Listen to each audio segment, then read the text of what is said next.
Bonjour, Tristan Nitto, standblog.org pour ma première vidéo. Je crois qu'on dit vidéocast quand on est branché et qu'on couche avec le e-clameur. J'ai mis mon habit de lumière et je suis rasé de frais aujourd'hui. Vous avez regardez, comme il est beau. Juste parce que c'est une première fois et il faut toujours se faire belle pour une première fois. J'ai avec moi aujourd'hui Thierry Ster, que voici. Regardez. Voici Thierry. Salut Thierry. Bonjour Tristan, bonjour à tous et à toutes. Alors Thierry, vous voyez, il est poli, en plus il met un costard. Et il est pas rasé comme Tristan. Et pourquoi est-ce qu'on se retrouve tous les deux à faire les cons derrière un appareil photo? Regardez, c'est là que ça se passe. Voilà, Thierry vient de faire une folie. Il vient de s'offrir un PC. Lui, il dira plutôt PC, parce qu'il est français. PC. Vas-y, allez, ouvre-moi ça, mon grand. On voit un petit peu. Avec les deux mains, voilà, parce que Gonzague, il ouvre avec une seule main, et du coup, on a la gerbe à la fin de la vidéo. Alors, bonjour Gonzague, au fait. Hein. Là, voilà, le bestiau. On ouvre la petite protection plastique et... voilà l'engin. C'est tout petit, c'est génial. Voilà, alors il n'y a pas la batterie. La batterie, on va la trouver tout de suite en dessous. Alors on a encore jamais ouvert la boîte, tu l'as acheté hier, mais tu as tenu bon jusqu'à aujourd'hui. J'ai tenu jusqu'à ce dimanche pour l'exclusivité sur Standblog en vidéo. Voilà la batterie. La batterie, on la glisse derrière. Il y a des rails, il faut faire une référence à Amy Winehouse, puisque évidemment, les rails de coke, bien sûr. Voilà. Merci Gonzague pour l'humour préfabriqué. Hop. Non, je crois que c'est fermé. Voilà, c'est fermé. C'est beau. C'est beau. Alors, est-ce que tu peux nous booter le machin là? On ouvre la machine. C'est bien protégé pour le clavier, pour l'écran. Deux petits haut-parleurs sur le côté, la webcam en haut. Ah tiens, on va pas booter tout de suite, on va aller faire un petit tour dessous, dedans, de là. Voilà derrière, vas-y. Blanc. Voilà. Tourne-le qu'on voit l'autre côté sur aussi. La tranche. Celui-là, je veux voir ce côté-là, là. Mais c'est magnifique, c'est voilà. beau. Et puis pour faire un clin d'œil à notre ami Steve, ça donne ça. Et ça, voilà. C'est beau, j'ai cru... C'est un air de Steve. Allez, boot-moi ça, on n'a plus que 2 minutes d'autonomie. On démarre, j'appuie sur le bouton. Est-ce qu'il se passe quelque chose? Oui, on voit une petite lumière verte. La ici. lumière, l'affichage. Ça y est, l'affichage. Attends, histoire de ne pas avoir trop de... Et là, starting system. Normalement, premier réglage, j'ai vu passer Intel, il me semble. Petite croix, elle bouge. J'accepte, j'accepte pas. J'accepte la licence. J'accepte. Voilà. Et tu cliques sur suivant. Suivant. Donc là, alors ne faites jamais ça. Hein, quand on n'accepte jamais un accord de licence pour sans l'avoir lu. Hein, c'est bien connu, mais là on est. C'est les aléas du direct, comme dirait Drucker. Et Thierry rentre son password. Il accepte.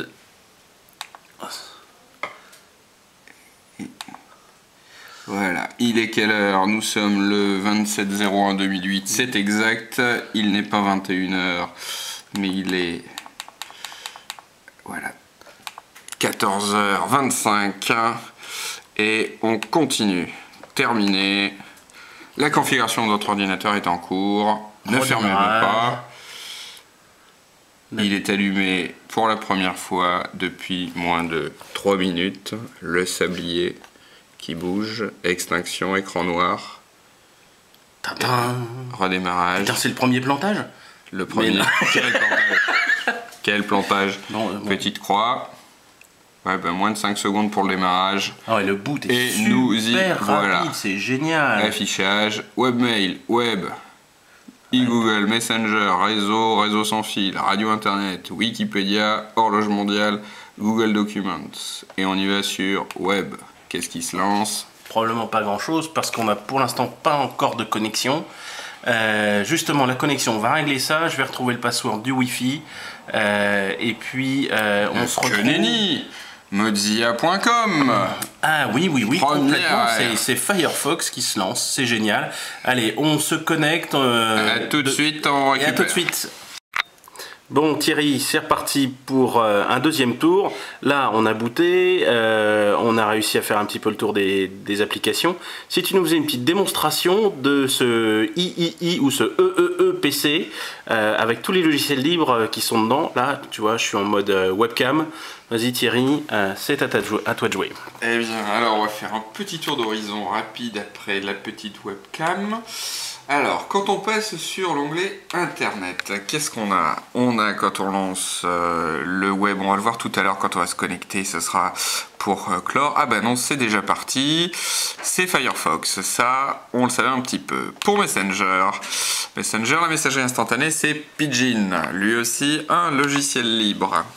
Alors, quand on passe dans l'onglet Travailler, si on veut faire du courrier électronique, quel est le logiciel qui démarre? Vous le reconnaissez, c'est oui, Thunderbird. Thunderbird, exactement. Donc là, hop, encore un nouveau, du libre. On remarque que ça se charge super vite en fait, grâce au drive Solid State Drive, qui est tout en mémoire flash. Eh bien, les applications se lancent extrêmement rapidement. On n'a pas la lenteur d'un disque dur traditionnel. Et pour un traitement de texte, OpenOffice, excellent. Et voilà, il démarre. Hop, ça risque d'être un peu plus long parce que OpenOffice est des genres un peu copieux. Quoique, là, ouais, bah voilà, il semble nous dire que c'est bon. Est-ce que la barre de tâches correspond à l'affichage? On y est. Montre-moi un petit peu ce qu'il y a comme application dans cette petite bébête qui fait quand même moins d'1 kilo et qui est quasiment intégralement équipée de logiciels libres. On fait le tour. Quand on a vu tout à l'heure travailler... Il y a des onglets en fait. Voilà, tout est rangé par onglet, par thème en fait. Quand on se met dans l'onglet Travailler, on a vu ici OpenOffice qui s'est lancé. On a vu Thunderbird qui s'est lancé. Si je veux faire... bon là j'ai l'onglet Apprendre. Ah tiens, dans Apprendre, si je veux faire de la peinture, qu'est-ce qu'on me propose? Ah, TuxPaint, ça aussi, c'est un logiciel libre. Ah, oh, il y a même de la musique. Bon, et si je veux... je sais bien, je crois que tu vas réussir à le comprendre celui-là. Ouais, là, ça a l'air pas mal. Bien, hein, c'est avec des gros bouts. On va peut-être pas toutes les lancer. Montre-moi un peu ce qu'il y a. Un gestionnaire de musique, un gestionnaire de photos. On peut apprendre, on peut faire du multimédia. La webcam, elle marchait tout à l'heure. On l'a vu tout à l'heure. Pour le réglage à une petite un antivirus, mon Dieu. Oui, on ne sait pas pourquoi. Voilà, ajouter, supprimer des logiciels si on veut. Voilà, et puis on a une commande vocale apparemment aussi. Et t'as un onglet favori, Et voilà, l'onglet favori, qu'est-ce qu'on a dessus? Peut-être pas grand chose pour l'instant. Pour l'instant, pas grand chose. Mais tu peux les personnaliser. Il se lance. Et là, il me montre une petite vue avec un petit pingouin là-haut. On est sous du Linux. Et quand je vais dans Aide, il me dit à propos de KDE. D'accord. Voilà, c'est du KDE. C'est du logiciel libre, aussi bien au niveau du système d'exploitation, du noyau, que du gestionnaire de fenêtres. En tout cas, il y en a un bon nombre. Avec KDE, ouais, ça c'est assez génial. Et quand je veux aller sur l'onglet lié à Internet et que je veux dialoguer, j'ai donc ici Pidgin. Je crois qu'on l'a déjà montré. Est-ce que je radote? Non, je crois pas. Peut-être pas, voilà. Ok, donc tu peux te connecter avec Pidgin à l'état de système de messagerie instantanée propriétaire. Merci l'interopérabilité, merci le reverse engineering. Et les formats fermés ou les protocoles fermés. Maintenant, on va faire une chose. Justement, si on se connectait un peu d'air. Alors, un peu d'air, sans majuscule. Hein.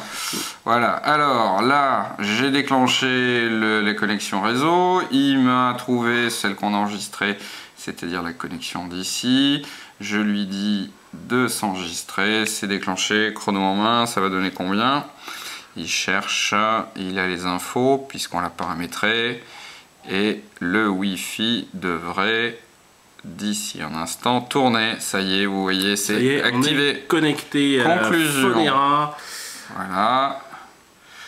Du coup, quand je déclenche le navigateur web Firefox, Par défaut, ça pourrait se changer. J'ai la page d'accueil. Ah bon? De SFR. De SFR, on en parlera peut-être tout à l'heure. En tout cas pour mon utilisation. Mais bon, on va commencer par un grand classique. Tu l'as pris chez SFR. Je l'ai pris chez SFR. Et il t'a coûté 199 €.